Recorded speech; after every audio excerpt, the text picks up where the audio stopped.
चाय पीने वाली के भी, बने लिपस्टिक वाले भौजी के भी,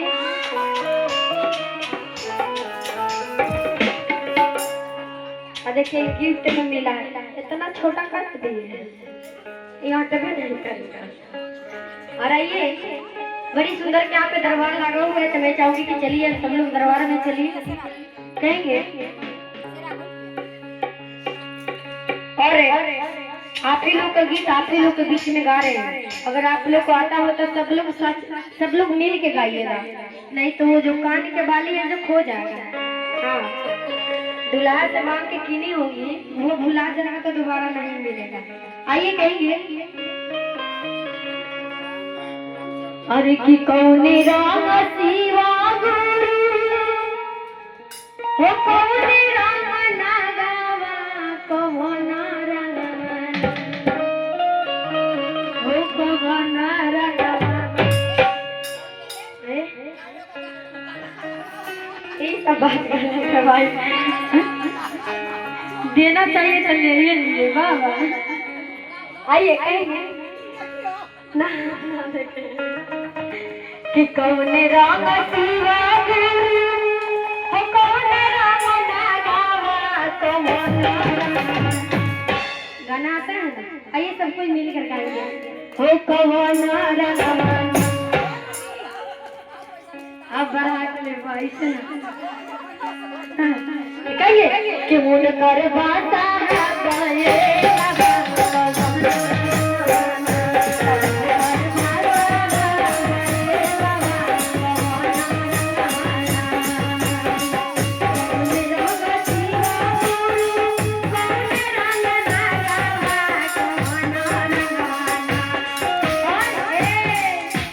ऐसे तो ताली बजाइएगा तो मच्छर भी नहीं पड़ेगा।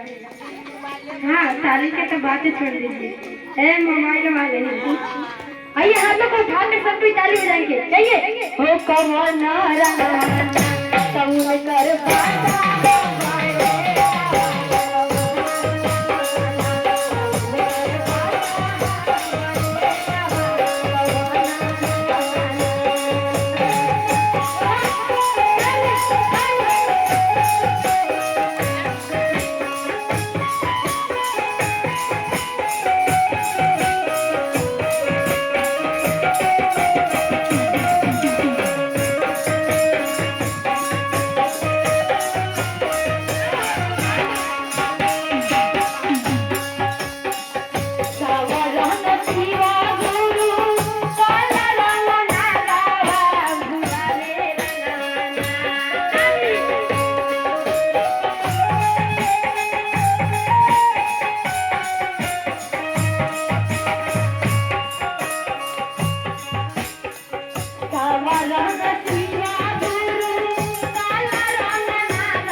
लागत है सवेरे पर तो उसे लड़ाई करने वाली क्यों लेकर बाता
चूहा लेके भाग